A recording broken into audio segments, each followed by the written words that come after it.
Spread kindness mao kini ang ipakita sa usa ka babay ngadto sa mga stray dogs ug cats. Taliwa nining pandemya, padayon siyang nagsagop sa mga libot-suroy nga mga iro ug iring gumikan sa ilahang kahimtang ug diin walay nag-atiman kanila. Nitabang usab siya pagpakaon sa mga mananap. Karon, aduna na siya nasagop nga 17 ka mga iro, 6 ka mga itoy ug 12 ka mga iring. Ato siyang ilailahon ug maki-spread kindness. Makauban nato karong buntaga, animal lover gyud ni siya, Kimberly Barbadillo. Good morning, Ma'am Kim. Welcome sa GMA Regional TV Live. Good morning, everyone. Thank you for joining us, Ma'am Kim. Pila nakakatuig nini mong advokasya nga mupakaon ug mo-adapt sa mga iring ug iro? Since 2017, so it's like almost 4 years already. Karon kay 17 ka dogs, 6 ka pups, and 12 ka cats. Katong some of them are already adopted, so that's why na last year na lang ang numbers. Daghan-daghan jud ay sa tanan nga mga iro ug iring, ma'am, nga imong na-adapt, kinsa man kinila ang duray storya nga nakapatandog, nakapausab nimo? Most likely katong first nga akong gina-feed nga dog. So sugod niya siya pa man usan, nagkadaghan na ba, then na siya na usab na, like from feeding to rescuing nako tungod niya.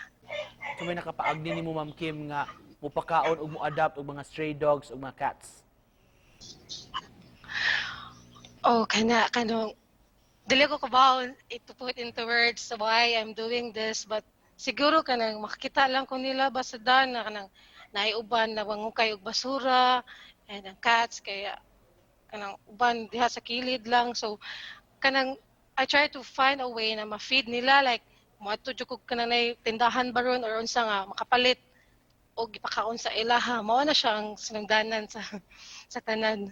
So sa katong mga nagplan mag-alaga og pet, ako yung gi-encourage na ma-adopt sila sa mga local pounds or shelters or even kanang sa ilahang neighborhood strays.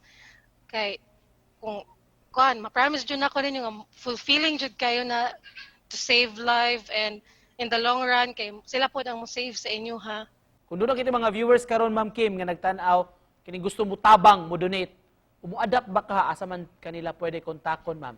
Pwede nila ako i-visit sa akong Facebook account, Kimmy Barbadillo, or sa ako ang Facebook page nga New Beginnings Cebu.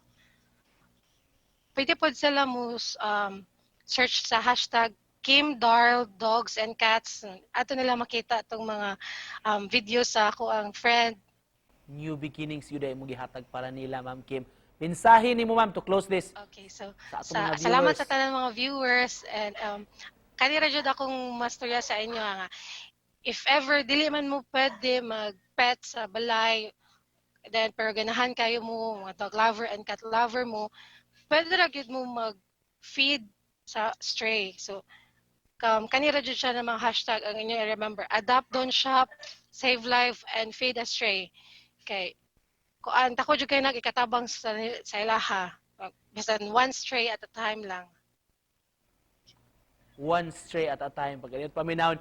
Alright, with that, magpasalamat mig dako, ma'am, sa imong pag-uban ka na mo karong buntaga, pagpaambit sa imong advokasya dinhi sa programa, si Ma'am Kimberly Barbadillo. Salamat, Ma'am Kim. Thank you kayo.